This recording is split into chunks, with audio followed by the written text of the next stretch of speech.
आमतौर पर ऐसे इंट्रोज नहीं करता, लेकिन मैं इस समय सैकड़ों फीट नीचे एक गुफा में उतर रहा हूँ जो पृथ्वी में 5 किलोमीटर से ज्यादा गहरी है। चाहे हमें ये पसंद हो या ना हो, जैसे ही मैं और मेरे दोस्त जमीन को छुएंगे, हम यहाँ फंसे रहेंगे अगले 7 दिनों तक। मैंने शायद कभी कुछ इतना खतरनाक नहीं किया होगा। सबसे पहली चीज, हमें वहाँ से दूर जाना होगा जहाँ से हम नीचे आए थे। क्यों? अगर तूफान आया तो ये जगह बाढ़ की चपेट में आ सकती है, समुद्र की तरह भर सकती है और हमें डुबो भी सकती है। इसीलिए हम बेस कैंप गुफा में आगे लगाने वाले हैं। काफी अजीब।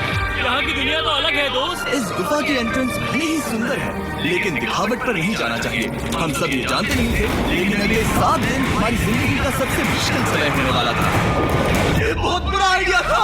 ठीक है, कुछ घंटों में अंधेरा हो जाएगा और अगर हमारे पास कैंप नहीं होगा तो बहुत बड़ी प्रॉब्लम हो जाएगी। तुम्हें पता भी है कि तुम कहाँ जा रहे हम हो? कैंप के लिए फ्लैट जमीन ढूंढ रहे हैं। गुफा के अंदर आने पर हमें अचानक आने वाली बाढ़ से बचने के लिए ऊंचाई पर एक जगह मिली, जिसका मतलब है कि ये हमारे कैंप के लिए बिल्कुल परफेक्ट है। परफेक्ट गलत शब्द होगा। मैं इसे ठीक जगह कहूँ। कैंप के लिए अच्छा है। हमने पहले दिन का बाकी समय अपनी सप्लाईज को जुटाने में लगा दिया। इनमें हर बैग का वजन 36 किलो है। और जैसा कि आप फुटेज में देख सकते हैं, हमने लगभग 4 घंटे बिताए। इसे पार करना बहुत मुश्किल है। हम ये सब हमारे बेस कैंप तक ले जा रहे हैं। ठीक है, हमने यहाँ कुछ लाइटें जला रखी हैं। हमारे सप्लाईज फाइनली हमारे बेस कैंप तक आ गए और अगर तुम कैमरा उधर घुमाओगे तो आपको दिखेगा वहाँ कितना अंधेरा है। इसमें पूरा दिन लग गया और इसीलिए हमने कैंपिंग के लिए कम से कम तैयारी की है। हमने कुछ रस्सियां लटकाने के लिए होल्स किए। इन्हें पकड़ो, खुद को ऊपर खींचो। लगता है ये बिस्तर को संभालने के लिए सही होगी और हमारे सर्वाइवल गाइड जोल की मदद से हमने बिस्तर लटका दिए। ये पतली सी रस्सी मेरे बिस्तर को संभालेगी। रात का खाना खाया और जोरदार ठंड के लिए तैयार हो गए। सच कहूँ तो मैंने जितना सोचा था, ये बिस्तर उससे कहीं ज्यादा कंफर्टेबल है।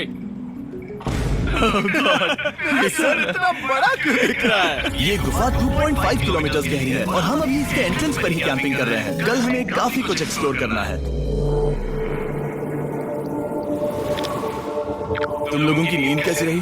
मेरी तरह। मैं नहीं सोया। बहुत ही उलझन भरा माहौल है। गुफा के ऊपर से लगातार पानी टपक रहा है। हमने अपने ऊपर एक टार्प डाला, लेकिन फिर भी पानी हमारे बिस्तरों में आ रहा है। मैं एक आइडिया दूं? चलो अपनी कैंप को और बेहतर बनाते हैं। हमें इन टार्प्स को जोड़ देना चाहिए ताकि यहाँ सोते वक्त हम सूखे रहें। बहुत अच्छा आइडिया है। मैं सिर्फ एक यूट्यूबर नहीं हूँ, ठीक है? मेरा बिस्तर यहाँ तक निकलता है।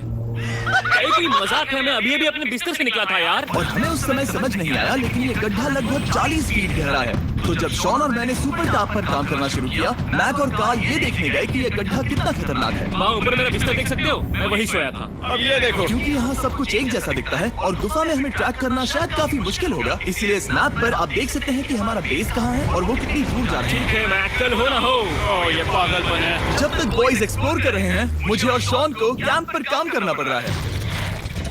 यहाँ ये स्लीपिंग बैग क्यों पड़ा है? इसमें टॉयलेट जैसी बदबू आ रही थी। लेसन नंबर 1, किराए के स्लीपिंग बैग्स मत लेना। हमने स्लीपिंग बैग्स मुझे खरीदे भी क्यों नहीं नहीं? पता। हमने नहीं ये पता। स्लीपिंग बैग्स खरीदे क्यों नहीं? हम टाप्स को जोड़कर एक बड़ा टाप बना रहे हैं। मेरी जिंदगी अब बस इस रस्सी के सहारे है। और इस बीच मैक और कार्ल अब भी गड्ढे में थे ओह माय गॉड मैक। और आखिरकार वो कुछ समय बाद नीचे पहुंच गए। हमें इस वक्त कैंप पर काम करना चाहिए। हम बस ये दिखाना चाहते थे कि कैंप कितना खतरनाक है। बस गिर मत जाना, वरना मैं नहीं निकालूंगा। ओके। हालांकि उन्हें वापस आ जाना चाहिए था। कार्ल और मैक ये देखना चाहते थे कि वो कितनी गहराई तक जा सकते हैं। तो ये सच में पागलपन है। तुम्हें लगता है तुम ये नदी पार कर पाओगे? लेकिन इन दोनों को नहीं पता था कि ये नदी पूरे गुफा में फैली हुई है, जिसका मतलब है कि हमें इसमें कुछ समय बिताना पड़ेगा। लो आ गए। आए। ये भी खाना बन चुका है। हाँ, बन चुका है। सही कहा। एक नया घर है ना? Let's go. अब हमारे पास एक छत है। बात है। मानना पड़ेगा, तुम लोगों ने कमाल कर दिया। और हमने फायर पिट को इस छोटी सी गुफा में रखा है। तो क्या कहते हो? गरम है, काफी कोजी है। ये चट्टानें यहाँ गर्मी को कैद करती हैं और ऊपर से आने वाले टॉयलेट को ब्लॉक करती वो हैं। टॉयलेट नहीं है। तो फिर मैं उसे क्या कहूँ? पता नहीं, शायद बारिश या कुछ और। लेकिन ये बारिश नहीं है, ऊपर पत्थर है। ऊपर देखो, ऊपर बादल नहीं पत्थर है। ये बारिश नहीं है, पत्थर का टॉयलेट। पत्थर का टॉयलेट। पत्थर का टॉयलेट। देखा, मैंने कहा था ना। और एक सूखी रात की नींद के बाद हमने जोल, हमारे सर्वाइवल एक्सपर्ट को मदद के लिए बुलाया ताकि हम गुफा के अंत तक पहुंच सके। केव! केव! केव! केव!